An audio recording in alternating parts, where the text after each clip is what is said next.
What do these 2 red stars mean? What is a perfect soul? I'm excited about this Donatello event, Smart Fella Titan event. But again, what is this perfect soul? 3 stars? What's the difference? 5 stars? I don't get it. What is up, Raiders of Teleria? My name is Charlie. This is New Raiders Only, and today we're going to dive into something a lot of players ask about. It can be confusing if you're new to Raid Shadow Legends and Awakening. That is perfect souls and split souls while we're at it. What are they? How do they differ from regular shards? And when should you use them for maximum power? Stick around, because by the end of this video, you'll know exactly how to get the most out of every perfect soul you pull. And I hope you're stacking these pizzas. First, let's set the stage. To even talk about perfect souls, we have to understand where they're used, and that is in the Altar of Souls. Now, this unlocks at level 42. Get access to it as you level up your account. You can see I'm a few levels off on this account, but this is a feature in Raid where you awaken your champions. Awakening a champion gives them those little red stars, which of course are different from the standard stars that you get as you rank up your champions. And these primarily are in the service of a blessing. Now, every single champion in the game has access to the blessing option, right? There is 5 different styles, types, genres of blessings, and 6 blessings in each of the sections, each of the tiers. Some of them do well for attacking champions, some of them do well for defending champions, some do well for control, some do well for, buff and debuff and revive and all of that. But each of them individually have ranks, and you can click on one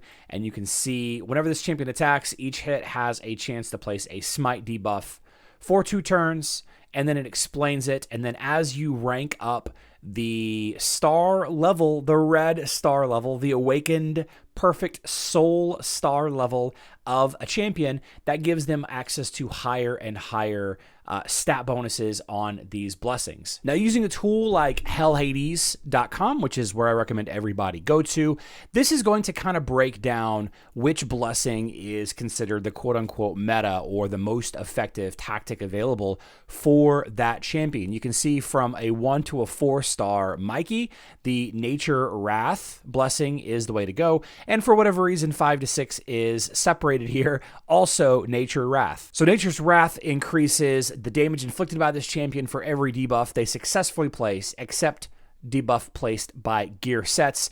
As you rank up this blessing via the perfect soul ranking of this champion, you're going to gain more and more stats: health, attack, defense, critical damage, resistance, accuracy, and speed. And then you can see what the 6 different star levels do for this. Increases the damage inflicted by this champion by 5% for every debuff they play successfully, up to 30%, plus 10 speed, and plus 5 to legendary champions. Obviously, legendary champions are deserving of a slightly stronger outcome from the same thing. That's just the nature of who they are, because they're difficult to get, right? Now, there are 2 different kinds of perfect souls. There's the whole perfect soul, and then there is a split soul, right? The 2 types. So a split soul only lets you go up 1 awakening level at a time. So if you're at a 5-star split soul, your champion has to already be at awakening level 4 before you can use it, right? Step-by-step upgrade.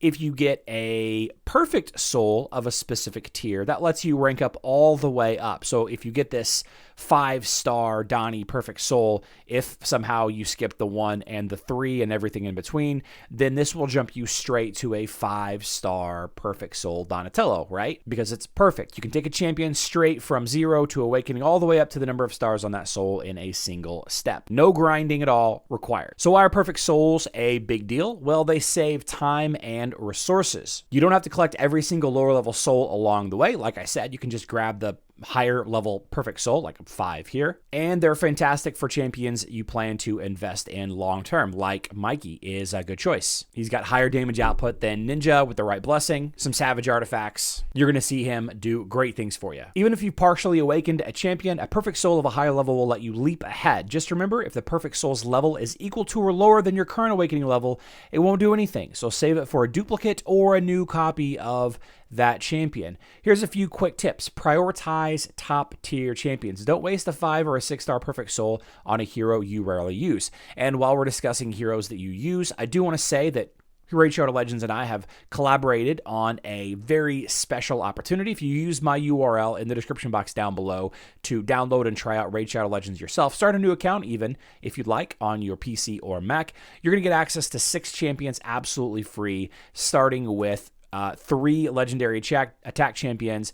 Corrado Fox Hunter is going to be given to you as soon as you finish the tutorial. You're going to get Mikey for logging in 7 days in a row from the current Michelangelo chase, available until November 13th, by the way. And then there is a number of day 1 legendary codes that you can use. Since my URL is not a promo code, you can type in a promo code right here and get, for example, Tholan Foulbeard with Demon Slayer. There's 5 or 6 legendary day 1 promo codes in the description box down below if you want to try out different ones. I would recommend doing a little bit of research before you dump it in there, but you're not going to be wrong with like Tholan Foulbeard, who is a dwarf, or possibly Wukong, Sun Wukong, who is a skinwalker. It's another really fun attacking legendary. All of these champions are very strong legendaries, and then the epic opportunities that we're going to give you as well starts with Uugo. That is a incredible debuffer support epic. You're also going to get T-God, Tagoar, who is an orc, really good at speed ups and revives. There you are, Tagoar. Yeah. And then finally, for your tank, you're going to get the Grizzled Jarl, who is another dwarf. Going to go with Tholan very well. Yeah. See, there you are, Grizzled Jarl. Yeah. So make sure you're putting your perfect souls in the champion that is going to benefit you the most long term, depending on who you get whenever you're pulling shards out of the portal. Right? Making sure you are going for, let's see what we can get. See if we can get something good out of here. Probably, oh, an epic. Who did I get? Oh, this guy's cool looking. Shadowkin attack epic. Interesting. All right, we'll check out Gimbo the Dishonored in a little bit, but I'm liking this guy's aesthetic. Oh, I like his swords. I like his kit. Got the little bird skull on his belt. That's nice. Anyway, check the blessings first on hellhades.com and other resources. You want to make sure that you are using the correct blessing, depending on the type of thing that you're going for. This guy is a top tier nuker. Nature's Wrath is, what you got to go with for this guy. Think long term. Perfect souls are very rare. Treat them like legendary gear. Hold on to them until you're sure about the champion. And that's the breakdown. Perfect souls are your fast track to unlocking a champion's full potential in Raid Shadow Legends. If this guide helped you understand how they work, hit that like button and subscribe for more raid tips and champion deep dives. Drop a comment below. What's the best perfect soul that you've pulled so far? I'd love to hear your luck or your horror stories. Thanks for watching, and may your pulls be legendary and your artifact drops always be 6 stars. Look at that pizza. Oh, I'm going to have to go order pizza right now. I love you all. Good luck in Teleria.